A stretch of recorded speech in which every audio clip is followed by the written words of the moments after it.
तो प्रभु का हम धन्यवाद देते हैं, ये अच्छा अवसर परमेश्वर ने हमें प्रदान किया है कि हम उसके चरणों में इकट्ठे होकर के हम उसकी संगति कर सके। प्रभु का हम बहुत धन्यवाद देते हैं। तो आइए हम निकालेंगे दानियल 2 अध्याय, उसका वचन 37 से लेकर के 42-43 तक हम पढ़ेंगे।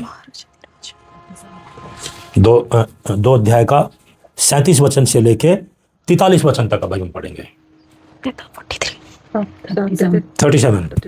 हे राजा, तू तो महाराजा धीराज है, क्योंकि स्वर्ग के परमेश्वर ने तुझको राज्य, सामर्थ्य, शक्ति और महिमा दी है। और जहां कहीं मनुष्य पाए जाते हैं वहां उसने उन सबों को और मैदान के जीव जंतु और आकाश के पक्षी भी तेरे वश में कर दिए हैं, और तुझको उन सब का अधिकारी ठहराया है। यह सोने का सिर तू ही है। तेरे बाद एक राज्य और उदय होगा। सोने का सिर तू ही है।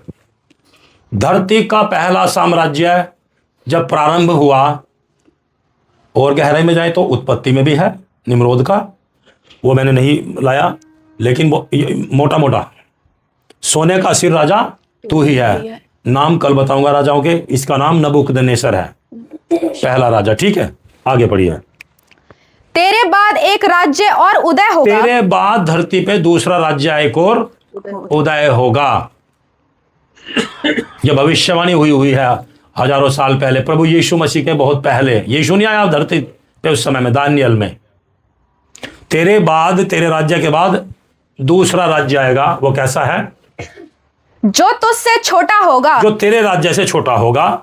फिर एक और तीसरा पीतल का सा राज्य होगा। ये चांदी का था, फिर तीसरा पीतल का राज्य होगा, जिसमें सारी पृथ्वी आ जाएगी। जिसमें सारी पृथ्वी आ जाएगी। सिकंदर बादशाह, कल बताऊंगा, कल ठीक है। हाँ, चौथा राज्य लोहे के तुल्य मजबूत होगा। चौथा राज्य लोहे के तुल्य मजबूत होगा, रोम का राज्य, कल बताऊंगा। हाँ, लोहे से तो सब वस्तुएं चूर चूर हो जाती हाँ, और पिस जाती है। इसलिए जिस भांति लोहे से वह सब कुचली जाती है, उसी भांति उस चौथे राज्य से सब कुछ चूर चूर होकर पिस जाएगा। हाँ। तूने जो मूर्ति के पाँव और उंगलियां देखा और पैर देखे, जो कुछ कुम्हार की मिट्टी के हैं और कुछ लोहे की थी। कुछ लोहे के, मिट्टी और लोहे की उंगली पैर हैं। लोहे के उंगली और मिट्टी के पैर हैं। ठीक है।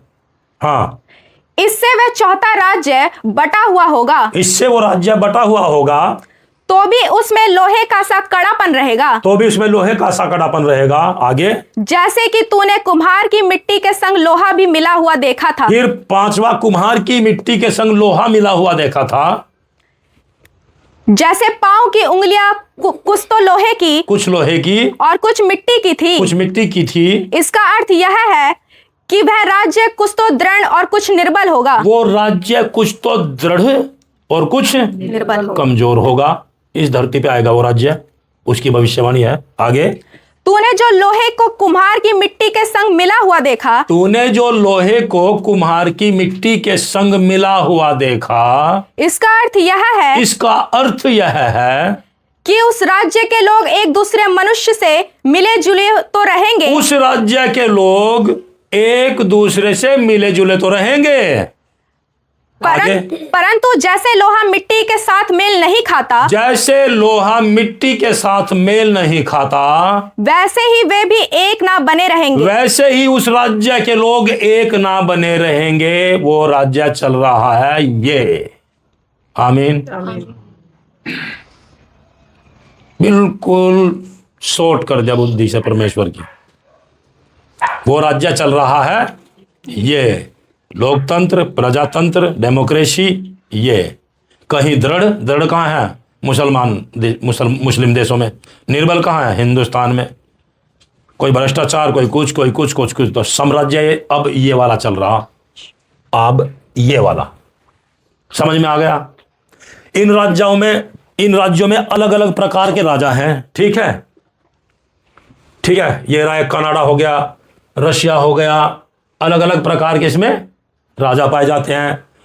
भारत हो गया, हमारे देश में राजा पाए जाते हैं। जितने भी सब देश हैं छोटे मोटे, जिम्बाब्वे है ना, Namibia, South Africa, Turkey, Greece है ना, Libya, Israel, Bahrain, Saudi Arabia, Jordan, Iraq, अलग अलग राजा इनमें पाए जाते हैं। सब यूनाइटेड नेशन ऑर्गेनाइजेशन में बैठते हैं, संयुक्त राष्ट्र संघ में सब बैठते हैं, सब सलाह मशवरा करते हैं, पर एक मन नहीं।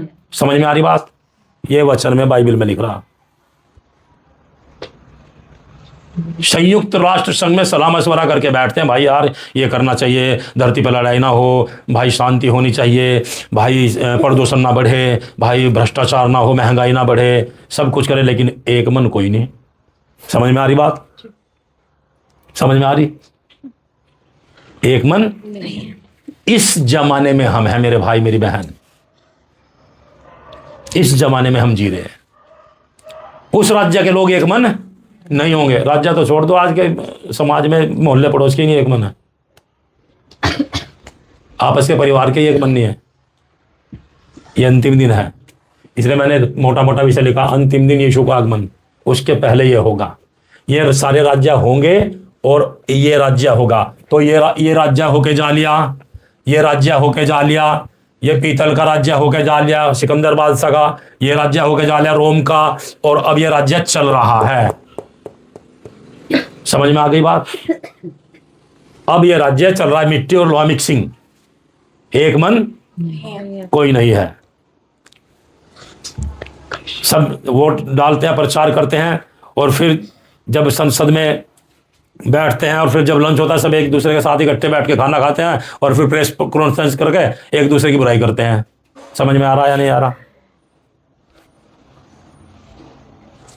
ये प्रभु ने मुझे अब से एक हफ्ता पहले मैंने लिख रखा था, उस समय में दिया था, और ये भी संगति परमेश्वर की युक्ति से बनी हुई संगति है, ये एकदम बनी है युक्ति से।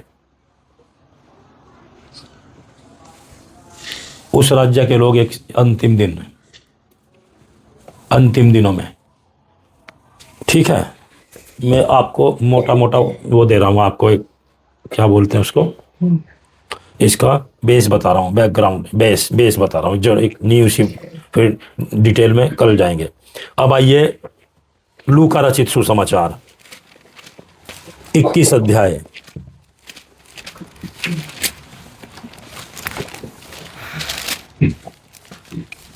बीस वचन से पढ़ेंगे। जब तुम यरूशलेम को सेनाओं से घिरा हुआ देखो, जब तुम यरूशलेम को सेनाओं से घिरा हुआ देखो, कि कौन से में पढ़ रहे हैं हम? लूका नया नियम के लूका में। और कौन बोल रहा है ये? कौन बोल रहा? लूका बोल रहा क्या? नहीं, जवाब दो ना, बोलो। लूका कह रहा, कौन कह रहा? बोलो ना। यीशु मसीह अपने मुंह से कह रहा। पढ़ो शुरू से। जब तुम यरूशलेम को सेनाओं से घिरा हुआ देखो, जब तुम यरूशलेम को सेनाओं से घिरा हुआ देखो, तो जान लेना कि उसका उजड़ जाना निकट है। तो जान लेना कि उसका उजड़ जाना निकट है। अभी यहीं पे रुकना। मत्ती रचित सुसमाचार 24 अध्याय, फिर इसमें आएंगे।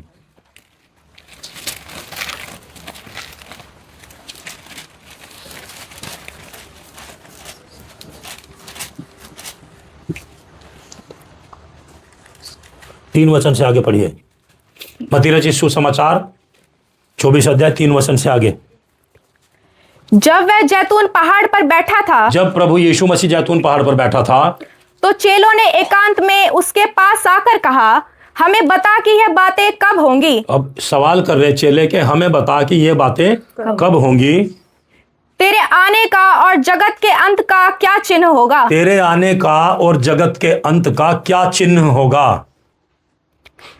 यीशु ने उनको उत्तर दिया। देखो कौन बोल रहा? यीशु। यीशु ने उनको उत्तर दिया, तेरे आने का और जगत की दुनिया का, संसार के अंत का क्या निशानियां होंगी, चिन्ह होगा। अब यीशु उनको डिटेल में बता रहा है कि अंतिम दिनों में क्या होगा। पढ़िए आगे। सावधान रहो, कोई तुम्हें ना भरमाने पाए। सावधान रहो, कोई तुम्हें भरमाने ना पाए। कि पहला चिन्ह क्या है कि अंतिम दिनों में भ्रमित करने वाले बहुत होंगे, और आज भयंकर तरीके से हैं हर धर्म में। मसीही की बात नहीं हो रही यहां पे। हर जितने भी खुले बैठे, सब भ्रमित करने वाले के सच्चे ईश्वर के पास ना जाएं अंतिम दिनों में। समझ में आ रही बात? ये नहीं आ रही? अलग अलग धर्मों में भ्रमित करने वाले सब बैठे कि कोई मोक्ष प्राप्त ना करने पाए, अनंत जीवन ना पाए, पवित्र ना बन जाए, छुटकारा ना पाए। तो यीशु ने यह दिया था। अलग अलग सत्संग खुल गए, अलग अलग प्रकार की शिक्षाएं आ गई, अलग अलग प्रकार की रिवाज आ गए, अलग अलग प्रकार के गुरुजी आ गए, अलग अलग प्रकार के पादरी आ गए, अलग अलग प्रकार के सब आ गए। तो अंतिम दिनों में क्या होगा? पहला चिन्ह क्या था? भरमाने वाले आएंगे। आगे पढ़िए। क्योंकि बहुत से ऐसे होंगे जो मेरे नाम से आकर कहेंगे। पहले कहा था, अब आ गया, अब मसीहों की बात आ गई। भरमाने वाले कैसे होंगे? कि मेरे नाम से भी आके तुम्हें भरमाएंगे। हाँ, मैं मसीही हूं, मैं मसीह हूं, और बहुतों को भरमाएंगे, और बहुतों को भरमा लेंगे। तुम लड़ाइयों और लड़ाइयों की चर्चा सुनोगे। दूसरा चिन्ह, तुम लड़ाइयों और लड़ाइयों की चर्चा सुनोगे। तुम लड़ाइयों और लड़ाइयों की चर्चा सुनोगे। दूसरा चिन्ह समझ में आ रहा मेरी बहन मेरे भाई? और आज टीवी खोल के देख लो, एक भी खबर कुछ नहीं चली, सब लड़ाई की चल रही। यरूशलेम को चारों तरफ से घेर लिया गया। अभी पढ़ा था लोगों में, तुम लड़ाइयों और लड़ाइयों की चर्चा सुनोगे, और कह रहा तुम घबरा ना जाना। आगे, तो घबरा ना जाना, घबरा ना जाना, सांत्वना दे रहा। विश्वासी को डरने की जरूरत नहीं। क्यों? क्योंकि इनका होना, रुको, इनका होना आवश्यक। क्यों नहीं घबराना? एक पॉइंट और बताता हूं। क्योंकि जब वो वर्ल्ड लीडर प्रकट होगा दुनिया में, छठा राज्य बताऊंगा, छठा राज्य,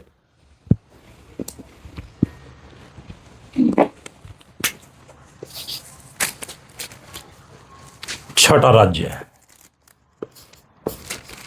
जब इस छठे राज्य का राजा प्रकट होगा, उससे पहले प्रभु यीशु आकर के लेके चला जाएगा कलीसिया को। समझ में आ गई बात? ये अंतिम समय है।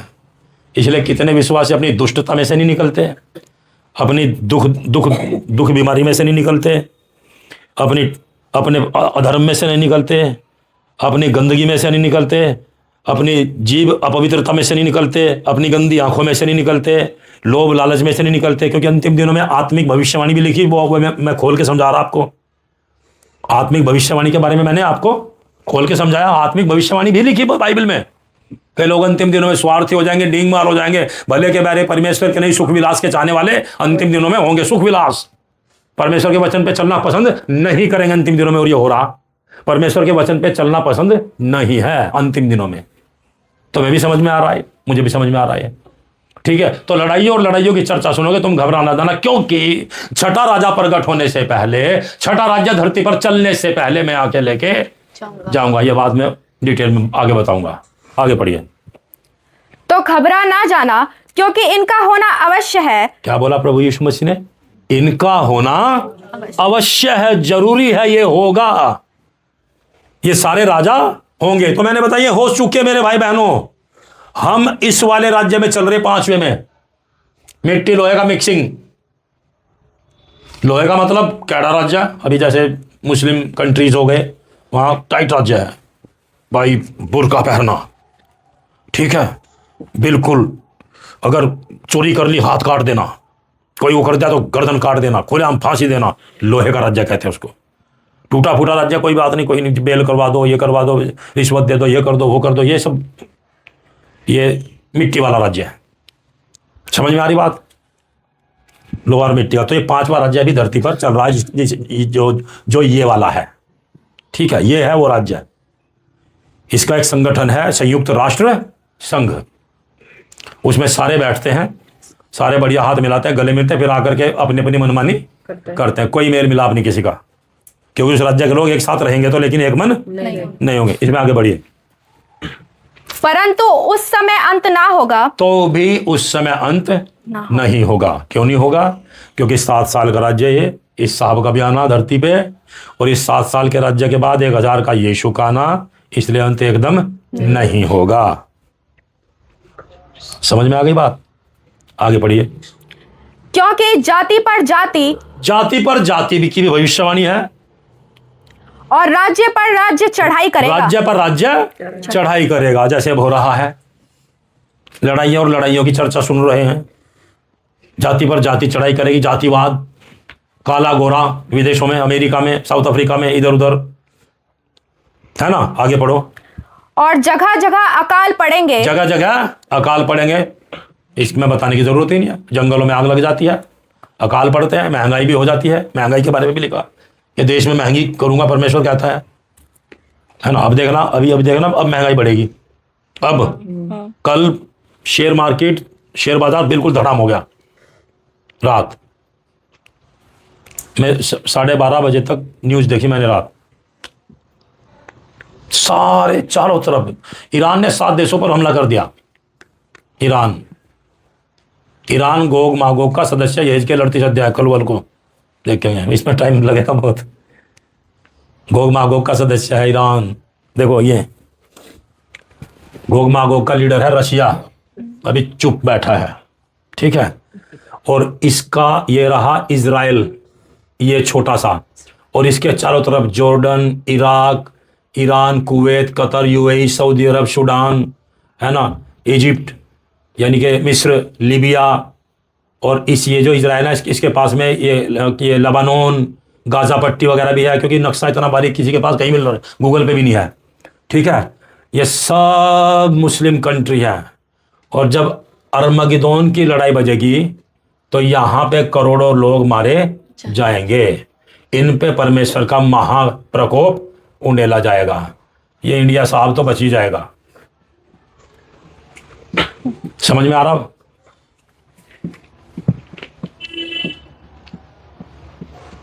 ये चारों तरफ इजराइल के देख लो कौन कौन है।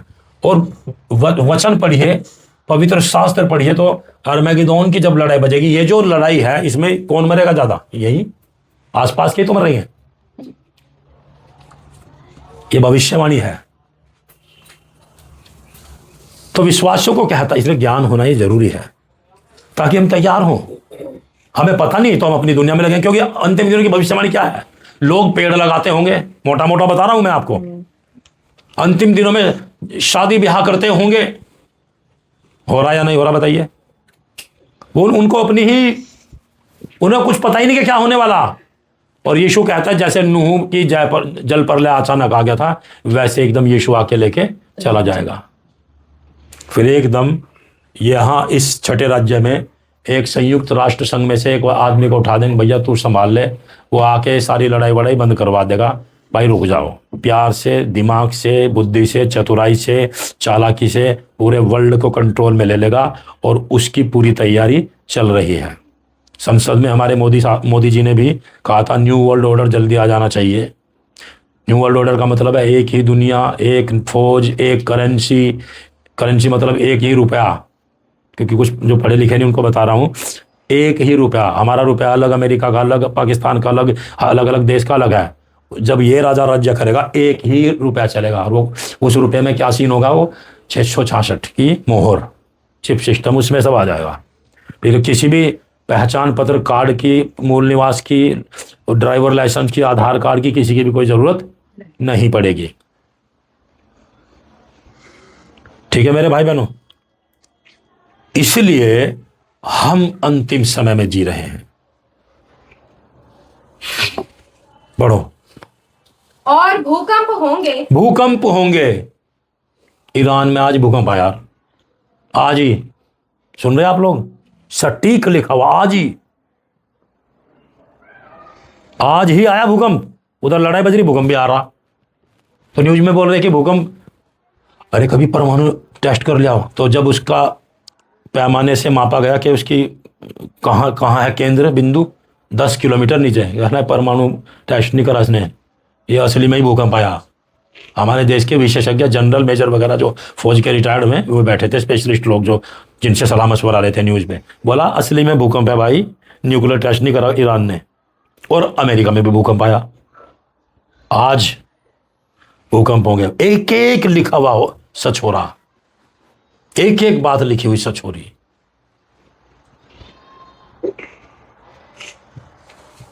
आगे, यह सब बातें पीड़ाओं का आरंभ होंगी, तब वे क्लेश देने के लिए तुम्हें पकड़वाएंगे और तुम्हें मार डालेंगे, और मेरे नाम के कारण सब जातियों के लोग तुमसे बैर रखेंगे।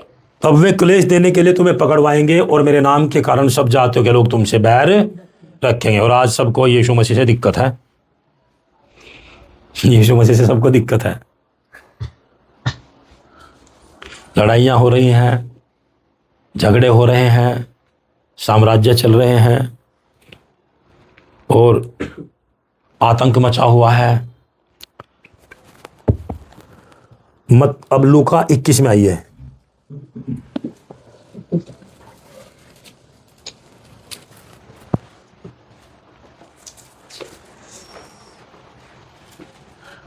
रिकॉर्डिंग नहीं करी।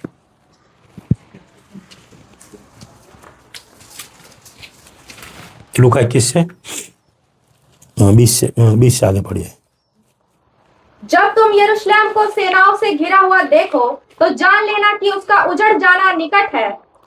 तब जो यहूदियों में हो वह पहाड़ों पर भाग जाए, और जो यरूशलेम के भीतर हो वह बाहर निकल जाए, और जो गांव में हो वह उसमें ना जाए, क्योंकि यह बदला लेने के ऐसे दिन होंगे। बदला लेने के ऐसे दिन होंगे, यरूशलेम को चारों तरफ से घिरा हुआ देखोगे। हाँ, जिनमें लिखी हुई सब बातें पूरी हो देखो देखो कितनी बढ़िया बात कही प्रभु यीशु कह रहा, जिनमें लिखी हुई सब बातें पूरी होंगी। केवल इसकी और किसी की नहीं, इस किताब की केवल, और कोई ईश्वर की किताब नहीं है। लिखी हुई बातें सारी पूरी हो जाएंगी। पढ़िए। उन दिनों में जो गर्भवती और दूध पिलाती होंगी उनके लिए हाय हाय, क्योंकि देश में बड़ा क्लेश और इन लोगों पर बड़ा प्रकोप होगा। वे तलवार के कोर हो जाएंगे और सब देशों के लोगों में बंदी होकर पहुंचाए जाएंगे, और सब जन तक अन्य जातियों का समय पूरा ना हो, जब तक यरूशलेम अन्य जातियों से रौंदा ना जाए। जब तक अन्य जातियों का समय पूरा ना हो, यानी कि प्रभु यीशु मसीह अन्य जातियों को बचाना चाहता है।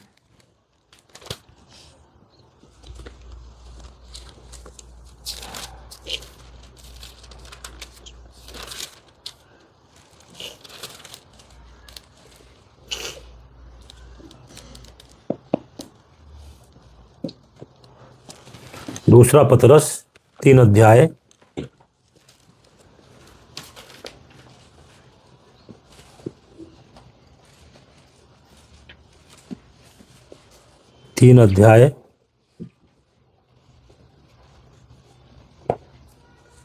6 वचन से आगे पढ़िए, फिर हम समाप्त करेंगे इसके बाद। इसी के कारण उस युग का जगत जल में डूबकर नष्ट हो गया। इसी के कारण उस युग का जगत जल में डूबकर नष्ट हो गया। पर वर्तमान काल के आकाश और पृथ्वी उसी के वचन के द्वारा इसलिए रखे गए हैं। वर्तमान का आकाश और धरती इसलिए अब रखे गए हैं कि जलाए जाए। क्या करे जाए? अभी जलाए जाएं।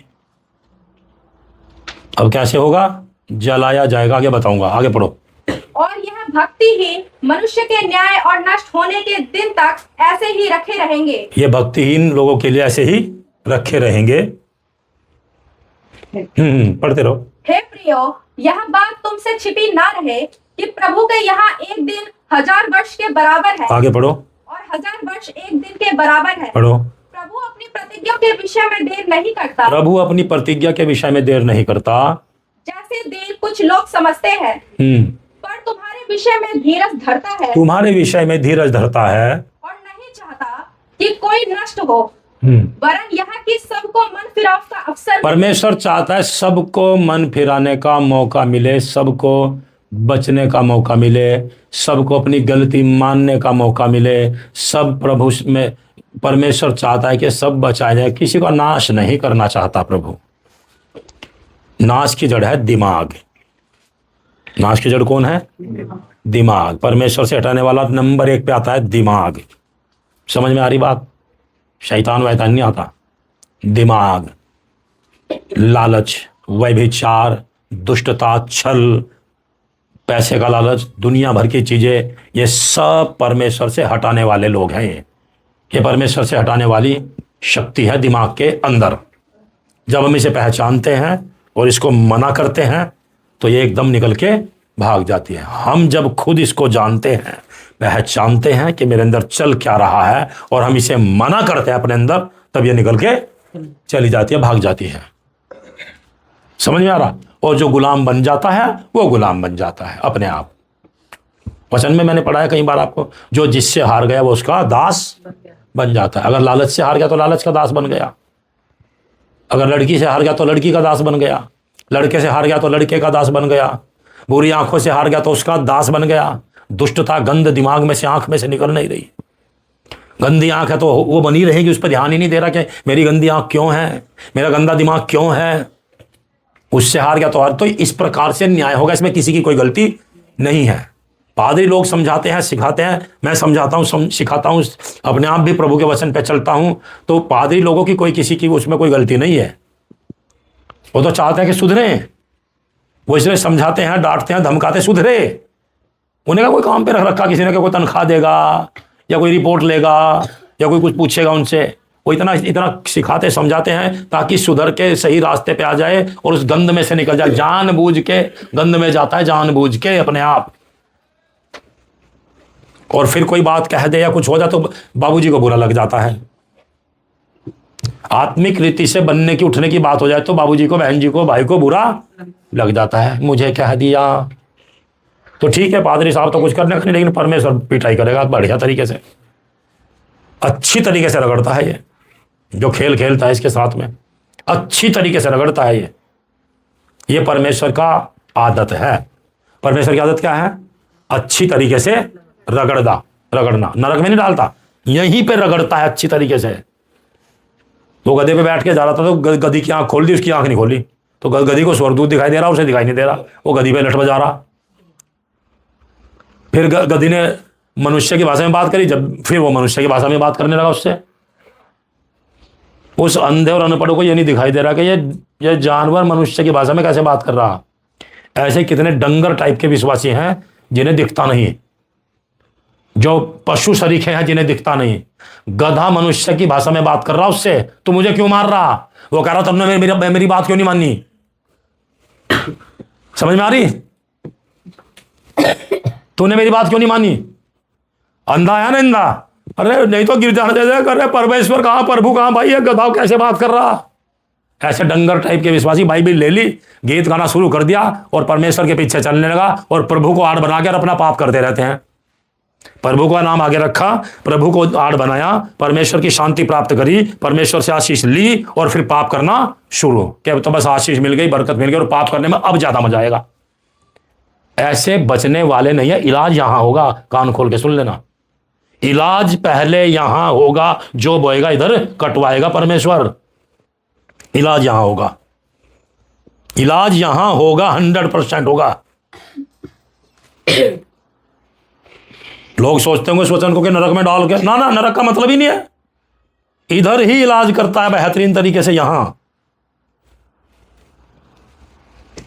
पढ़ो देखो आगे पत्रस में।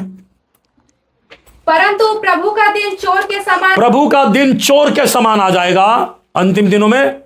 उस दिन आकाश बड़ी हड़हड़ाहट के शब्द के साथ जाता रहेगा। हाँ, और तत्व बहुत ही तप्त होकर पिघल जाएंगे। तत्व बहुत ही तप्त होकर के पिघल जाएंगे। हमने पढ़ा था अभी के ऊपर के अभी उस जगत का उस समय का संसार पानी में डूब के नष्ट हो गया था। वर्तमान का आकाश और पृथ्वी से रखा ताकि जलाए जाएं। तो तत्व बहुत ही तप्त होकर पिघल जाएंगे। यह परमाणु बम, मैं इसको कल बताऊंगा खोल के आपको। इसका यूनानी भी बताऊंगा और इसका इंग्लिश में और फिर हिंदी में, तीनों शब्दों को बताऊंगा मैं कल आपको। मैंने तैयार कर रखा। अभी मैं आपको इसकी वो बना रहा हूं, थीम, एक बेस बना रहा हूं, एक इसको आपको सेट कर रहा हूं। तत्व गर्म होके पिघल जाएंगे, फट जाएंगे। तो उसे क्या पता, हजारों साल पहले लिख रहा तो उसे देख रहा था, दर्शन में लिख रहा था कि भाई आग लग गई, फट गया और आसमान तक छा गया। तो एक बम फट जाए तो सूरज को ढक लेता है, अंधेरा हो जाता है। ये सारी चीजें हैं। तो गर्म होकर के सब पिघलेंगे, फटेंगे और बहुत लोग मारे जाएंगे। तत्व पढ़ो आगे। और पृथ्वी और उस पर के काम जल जाएंगे। पृथ्वी और उस पर के सारे काम जल जाएंगे, ये होगा। और ये लड़ाई उस स्थिति तक पहुंच चुकी है। अमेरिका कभी भी जहां पे ईरान न्यूक्लियर टेस्ट कर रहा है वहां एक परमाणु बम गिर सकता है। अमेरिका एक, क्योंकि इतना मजबूत बना रखा उसमें कंक्रीट से, उस पर मिसाइलें पे असर नहीं करती ईरान ने, और वहां प्रोग्राम चला रहा, डर रहा नहीं। ये अंतिम समय में हो रहा, लोगों को कुछ पता सता ही नहीं, इसलिए लिखा है लोग उस समय में खाते पीते होंगे, शादी ब्याह होते होंगे उनमें, और पेड़ लगाते होंगे। पेड़ का तो पूरा चल रहा दुनिया में, एक पेड़ लगाओ, सब पेड़ लगाओ, ये बाइबल में भविष्यवाणी लूका में है। ये भी आगे पढ़िए। जबकि यह सब वस्तुएं इसी रीति से पिघलने वाली है। अब समझाता है पतरस, जब ये वस्तुएं इस रीति से पिघलने वाली हैं, तो तुम्हें पवित्र चाल चलन, तो तुम विश्वासियों को पवित्र चाल चलन में और भक्ति में कैसे मनुष्य होना चाहिए। भक्ति करने में कैसे मनुष्य होना चाहिए, अकल क्यों नहीं खुल रही? तुम्हें पवित्र चाल चलन में और भक्ति में कैसे होना चाहिए। किसी की सुस्ती नहीं उतरती, किसी की नींद नहीं उतरती, किसी की आत्मिक बीमारी नहीं जा रही। कौन सी बीमारी? हाँ, आत्मिक बीमारी नहीं जा रही, किसी के हंसी ठट्ठे नहीं जा रहे, किसी का लड़की बाजी नहीं जा रही, किसी का लड़का बाजी नहीं जा रही, किसी की आंख ठीक नहीं हो रही, किसी की जीभ ठीक नहीं हो रही। तो तुम्हें पवित्र चाल चलन और भक्ति में कैसे मनुष्य होना चाहिए। किसी का पति ठीक नहीं हो रहा, किसी की पत्नी ठीक नहीं हो रही, पति भक्ति कर रहा तो पत्नी भी नामचारे की भक्ति है, बाकी कुछ पता सता है ही नहीं। अंतिम दिनों में अंधेपन की शक्ति काम कर रही है भैया। जब गधा मनुष्य की भाषा में बात कर रहा तो अगला मनुष्य की भाषा में बात करने में उसके साथ लग गया, एकदम उसी के साथ लग गया। समझ में आ रहा कुछ आप लोगों को? सबने पढ़ ही रखा वो बोले क्यों मारा तूने मुझे, और 3 बार घटना हुई, तीनों बार बात कर रहा, और स्वर्गदूत ने से रोक रखा था। स्वर्गदूत गधे को दिख रहा, उसे नहीं दिख रहा। समझ रहे? इसलिए यहूदा की पत्री में कहता है ये लोग वे हैं जिनमें आत्मा नहीं, ये पशु शरीके हैं। और लिखा पकड़े जाने के लिए और नाश होने के लिए बने ही हैं।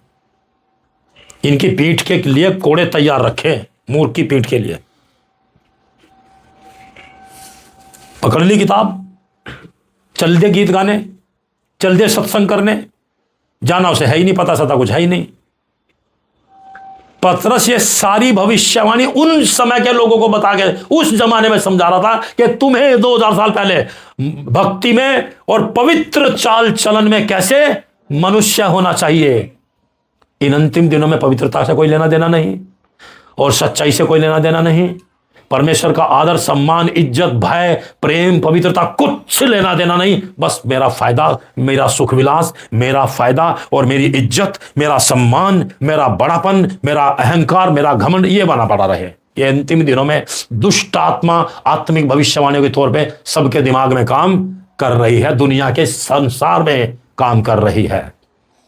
पहला पतरस 5:19 में कहता है हम परमेश्वर की ओर से सारा संसार उस दुष्ट के वश में पड़ा है। पतरस यहां कह रहा तो तुम्हें पवित्र चाल चलन और भक्ति में कैसा होना चाहिए। आज मेरी भक्ति कैसी है, आज मेरा आध्यात्मिक जीवन कैसा है, आज मेरा चाल चलन कैसा है, आज मेरे बात करने का तरीका, मेरी आंख कैसी है, मेरा जीवन कैसा है, यह सवाल उठता है। मैं कितना परमेश्वर को जानता हूं, जानती हूं, मैं कितना परमेश्वर पे विश्वास, मेरा विश्वास कैसा है। विश्वास, कई लोगों का तो विश्वास जैसा होना चाहिए ही नहीं। कुछ लोग फायदे का विश्वास करते हैं, मेरा विश्वास कैसा है। शद्रक मेशक अबेदनगो का विश्वास है क्या? इसी नबूकदनेस्सर ने यह मूर्ति बनवाई थी और कहा था जो इसके प्रणाम नहीं करेगा वो आग की भट्टी में डाल दिया जाएगा। वहां बहुत यहूदी थे जो परमेश्वर को मानते थे, सबने नमस्कार करी थी घुटने टेक के। लेकिन ये 3 लड़के जवान, शद्रक मेशक अबेदनगो, इन्होंने नहीं करा था। क्यों? क्योंकि मानने वाले लोग नहीं थे। ये जानने वाले लोग थे। मानने वाले तो बहुत हैं, जानने वाले तो 3-4 ही हैं। एक दानियल था और एक 3 ये थे। इन चारों ने घुटने नहीं टेके थे। आग की भट्टी में जाना मंजूर करा और आग की भट्टी में डाले भी गए। समझ में आ रहा आपको? विश्वासी से क्या है, यानी कि मेरा फायदा हो, मेरा यो हो जाए, मेरा ये हो जाए, मेरा वो हो जाए, है ना। पास्टर ने मुझे ये कह दिया मैं प्रार्थना में नहीं जाने का, पति पत्नी में लड़ाई बच गई मैं प्रार्थना में नहीं जाने का। पति पत्नी में लड़ाई बच गई तो कहाँ नहीं जाने का?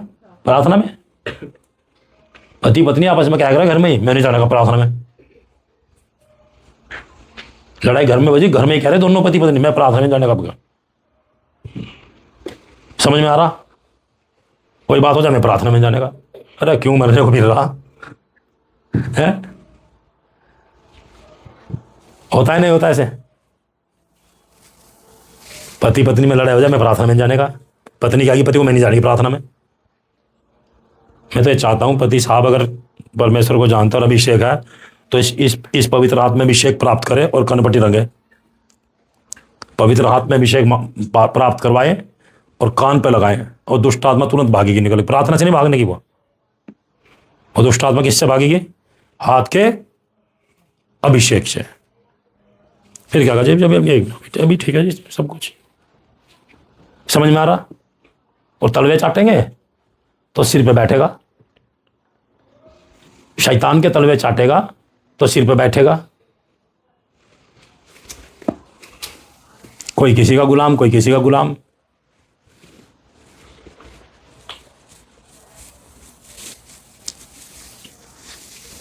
एक व्यक्ति माँ बाप का आदर, एक व्यक्ति माँ बाप का आदर करने लगा, बढ़िया वाला, वचन के खिलाफ वाला आदर, तो फिर लट बजाया उस पर। समझ रहे? वचन को लिया उल्टा। वचन में लिखा माँ बाप का आदर करो और घमंड में गवाही दिया करता है मैं अपने माँ बाप का पूरा आदर करता हूँ, उनके सामने बैठता हूँ। फिर बाप में शक्ति आई और लट बजाया भाई साहब पे। क्यों? क्योंकि माँ बाप है विश्वासी। विश्वासी माँ बाप के बारे में लिखा है उनके अधीन रहो। विश्वासी माँ बाप के बारे में। विश्वासी अगर अविश्वासी माँ बाप है तो अधीन रहने का कोई मतलब नहीं बैठता, बस सिर्फ सम्मान करना। समझ में आ रही बात? समझ में आ रही? तलवे चाटने की जरूरत नहीं है। माँ बाप का क्या करना? मुंह से बोलिए सम्मान, लेकिन अधीन नहीं रहना। प्रभु में अगर माँ बाप है तो अधीन भी रहना। समझ में आ गया? बच्चों के भी समझ में आ गया? बच्चों के समझ में आ गया? यह सच्चाई। तो वचन ही नहीं समझ में आता, उल्टे। अरे भाई सत्संग में गया भाई, जैसे बाप कर देगा माँ कर देगी भाई, वही है। मैं डंगर हूं, वो जैसे ये कर देगा, ये तो पवित्र संत है, ये स्वर्ग से उतरा है, ये जो बोलेगा वही होगा। ऐसे नहीं चलता। ठीक है? गधा बोल रहा समझ में नहीं आ रहा, फिर भी गधी बोल रही समझ में नहीं आ रहा, फिर भी ये मनुष्य की भाषा में बात कर रही है। इतना अंधापन आ जाता है। वचन को सही तरीके से समझ के सही तरीके से जीवन को जीना पड़ता है मेरे भाई मेरी बहन। यहां क्या था, जब ये सारी चीज ऐसे नाश होने वाली है तो तुम्हें पवित्र चाल चलन और भक्ति में कैसे मनुष्य होना चाहिए। आगे पढ़िए। और परमेश्वर के उस दिन की बाट किस रीति से जोहना चाहिए। परमेश्वर के उस दिन का इंतजार कैसे करना चाहिए। तुम्हें आता क्यों नहीं है? परमेश्वर का कैसे इंतजार करना है, कैसे बाट जो होनी। प्रभु कब आ रहा, मैं मेरे जीवन में कोई कमी तो नहीं, मेरे जीवन में कोई गलती तो नहीं, प्रभु मुझे क्षमा कर, मुझे पवित्र कर, मुझे माफ कर। इस तरीके से जिया जाता है भाई। खाना पीना चलता रहेगा, पैसा वैसा खत्म यहीं, जो कुछ खरीद रहे, ले रहे, दे रहे, बेच रहे, बना रहे, सराए, सब खत्म यहीं हो जाएगा, कुछ लेके नहीं जाएगा इस धरती पे से मेरी बहन मेरे भाई। मैं इतना जोर देकर समझाता हूं, लेकिन विश्वासियों की अकल में बहुत कम आता है। ऐसे विश्वासी आ जाते हैं, समझ में नहीं आता बिल्कुल भी। मैं नमूना देके भी जीवन जी के दिखा रहा हूं तो भी समझ में नहीं आता। मैं मेरे जीवन से नमूना देकर के दिखा रहा हूं पहले, तो भी समझ में नहीं आता। मैं ऐसे थोड़ा ही बोल रहा, मैं पहले करता हूं फिर बोलता हूं। इसलिए मेरी बहन मेरे भाई, आप हिसाब किताब लगाइए। बाकी की संगति कल से करेंगे, ये सारे राजा वाजा देख लेंगे फिर कल को। पवित्र चाल चलन और भक्ति में कैसे मनुष्य होना चाहिए। मेरी पत्नी, मेरे बच्चे, मैं, कहाँ हैं हम? अभी हरिद्वार में मैंने बताया था बच्चों के बारे में, लोगों को अपने बच्चे ही नहीं पालने आ रहे। एक बहन जी कह रही, छोटा सा इतना सा बच्चा, अरे रुक नहीं रहा, ये मोटरसाइकिल के धरो जा रहा। तो मैंने क्या कहा था, मैं कहा कितनी लंबाई है इसकी? 5 फुट और कितने इंच? 10 इंच। मैंने कहा 5 फुट 10 इंच की लंबाई इस बालक की, और ये तेरे कब्जे में आ नहीं रहा। मोटरसाइकिल के पास नहीं जाने का। मैं कहा वो जो पुल है ना अन्य की के परली तरफ, वहां जहाज उतरेगा, वहां जाएगा भी है। कहा मोटा दिमाग की औरत ऐसे बोला। इतना सा बालक वो पैदल गुटले चल के जा रहा, अजी मोटरसाइकिल के दोनों जा रहा है, और तू जाने दे रही। इसे छोड़ के बहन जी का इलाज होना चाहिए पहले। समझ में आ रहा? मंद बुद्धि, पता नहीं क्या सीख रहे, क्या किताब पकड़ ली, पता नहीं किसने भेज दिया सत्संग में, किसने भेज दिया, हमारी समझ में ये नहीं आ करता कि इस सत्संग में चले जाओ। कई लोगों को शैतान लेके आ रहा है सत्संग में, इस सत्संग में शैतान लेके आ रहा कई लोगों को। जाओ लाइन में लगो, बपतिस्मा भी ले लियो, और फिर यीशु का नाम बदनाम करना तुम्हें। समझ में आ रहा आपको शैतान की चालाकी? कई लोगों को शैतान लेकर के आ रहा प्रभु यीशु मसीह के सत्संग में कि जाओ प्रभु के पास जाओ, बपतिस्मा भी ले लो, लाइन में लगो बपतिस्मे की, और फिर प्रभु का नाम बदनाम कर दियो, प्रभु का नाम बदनाम कर दियो। फिर मेरी बहन, मेरे भाई, आप पवित्र चाल चलन में मैं और आप हम मिलके चलेंगे। आमीन। पवित्र चाल चलन में जाएंगे। कौन हमें मसीह के प्रेम से अलग कर सकता है? कौन सी शक्ति, कौन सा भूत प्रेत, कौन से देवी देवता, कौन सी शक्ति, कौन सा अधिकार, कौन से अधिकारी हमें मसीह के प्रेम से अलग कर सकते हैं? लोहे का राजदंड लेकर के राज्य करना सीखे। पांव के नीचे को चलना आना चाहिए विश्वासी को। जब राज्य करेगा, मैं कर रहा, मैं तेरी शरण, एक सांप फड़क नहीं मार सकता। लोहे का राजदंड लेकर के राज्य होता, आत्मिक राज्य होता है वो। अकेले में समय गुजारिए उसके साथ, अपने सहकर्मी के साथ, अपने बड़े भाई के साथ अकेले में समय गुजारिए। हमारा बड़ा भाई यीशु मसीह वहां बैठ के इंतजार कर रहा, मैं अपना काम करके चला गया, ये कब अपना काम करेंगे? समझ में आ रहा? असल में लिखा कि वहां बैठ के वो इंतजार कर रहा कि उसके पाँव के नीचे की पीढ़ी कब होंगे। तो पाँव हम हैं और सिर वो है। समझ में आ रहा? पाँव हम है और सिर यीशु है। तो वो इंतजार कर रहा कि हम कुचले, अब मैं तो करके चला गया, अब ये भी कुचले। और विश्वासी साहब के अपनी परेशानी, अपनी टेंशनबाजी, अपनी ही जलन, गुस्सा, नफरत व विचार, इन्हीं में से नहीं निकल रहा। प्रार्थना नहीं हो भाई, मुझे प्रार्थना करने का मन नहीं कर रहा। भाई कौन रोक रहा? बांध दिया था कैसे? चार दुष्ट आत्मा तेरे पास है, तेरे पैर और हाथ बांध दे क्या? कोई शक्ति ने बांध दिया था क्या तुझे? क्या किसी ने मुंह बांध दिया था क्या अब प्रार्थना नहीं करने देने का? नहीं होता ऐसा दिमाग में ही, बस अपने आप फंसता है व्यक्ति जानबूझ के जाल में। तो मेरी बहन, मेरे भाई, जब ये सारी चीजें इस तरीके से अंतिम दिनों में नाश होने वाली है, तो तुम्हें पवित्र चाल चलन और भक्ति में कैसे मनुष्य होना चाहिए।